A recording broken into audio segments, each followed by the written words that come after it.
আমি ডক্টর সোমা দত্ত, স্ত্রীরোগ বিশেষজ্ঞ।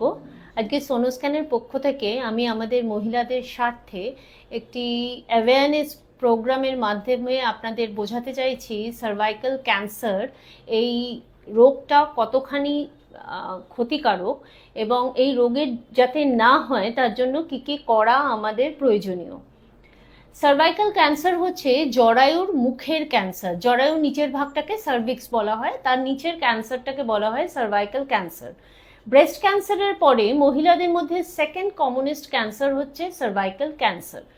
কিন্তু সব থেকে ভালো কথা হচ্ছে সার্ভাইকাল ক্যান্সার যাতে না হয় তার অনেক প্রতিষেধক আছে এবং সেটা আগে থেকে ধরা যায় যে কেউ সার্ভাইকাল ক্যান্সারের দিকে যাচ্ছে কিনা।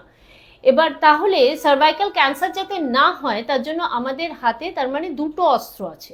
একটা হচ্ছে সার্ভাইকাল ক্যান্সার হওয়ার আগের স্টেজেই আমরা পেশেন্টকে ভ্যাকসিন দিয়ে দেব যাতে সার্ভাইকাল ক্যান্সার অবধি সে যেতে না পারে। আরেকটা হচ্ছে সার্ভাইকাল ক্যান্সার হওয়ার আগেই সার্ভাইকাল ক্যান্সারের একটা প্রি ক্যান্সারাস স্টেজ থাকে, মানে 10 বছর এমন একটা ফেজ দিয়ে যায় যেটা থেকে পেশেন্ট তারপর সার্ভাইকাল ক্যান্সারে যায়। এই যে 10 বছর পিরিয়ডটা আমাদের হাতে থাকে সেই পিরিয়ডটায় একটা টেস্ট করা যায় যার থেকে সার্ভাইকাল ক্যান্সার ডিটেক্ট করা যায়।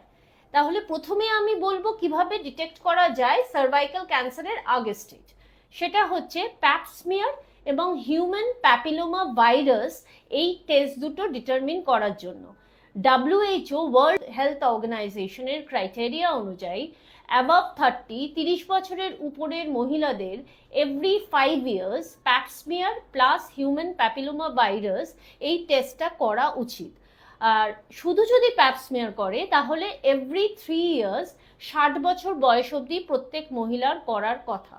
এবং এই টেস্টটা যদি করা হয় এভরি 3 ইয়ার্স দেখা গেছে যে সার্ভাইকাল ক্যান্সার পৌঁছানোর অনেক আগে স্টেজেই আমরা ডিজিজটাকে ধরে ফেলি, যার ট্রিটমেন্ট করলে পেশেন্ট সার্ভাইকাল ক্যান্সার অবধি পৌঁছয় না। সেকেন্ড আমি বলবো ভ্যাকসিন নিয়ে। গত 2-3 বছর ধরে আমরা অনেকেই সার্ভাইকাল ক্যান্সারের প্রতিষেধক টিকার কথা শুনছি। এই ভ্যাকসিনটার রেকমেন্ডেড এজ হচ্ছে 12 বছরের পর থেকে। 12 বছর থেকে 15 বছর অবধি দেওয়ার কথা দুটো ডোজ, এবং 15 বছরের পর থেকে এই প্রতিষেধকটা 3টে ডোজ নেওয়া উচিত টিল 40 ইয়ার্স অফ এজ।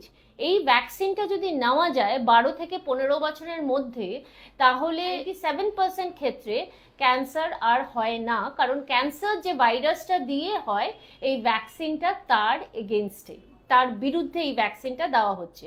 কিন্তু 15 বছরের পরেও 40 বছর অবধি এই ভ্যাকসিনটা দেওয়া যায়। সুতরাং আপনারা বুঝতেই পাচ্ছেন সার্ভাইকাল ক্যান্সারটা যতটা ভয়ানক, আমাদের যে কোনো ক্যান্সার শুনলেই আমাদের খুব ভীতিজনক একটা মনে আসে ভয়ের কারণ, কিন্তু তা সত্ত্বেও এই ভ্যাকসিনগুলো এবং এই যে ভ্যাকসিন যদি প্রপার টাইমে নেওয়া হয়, এবং ভ্যাকসিন যদি নেওয়া নাও হয়, কেউ যদি ভ্যাকসিন নিতে পারছে না বা তার বয়সটা পেরিয়ে গেছে, তার ক্ষেত্রেও যদি প্যাপ স্মিয়ার এবং হিউম্যান প্যাপিলোমা ভাইরাস এই টেস্টটা নিয়মিতভাবে করে দেওয়া যায় তাহলে কিন্তু সার্ভাইকাল ক্যান্সার আমাদের দেশ থেকে পুরোপুরি নির্মূল করা সম্ভব। নমস্কার।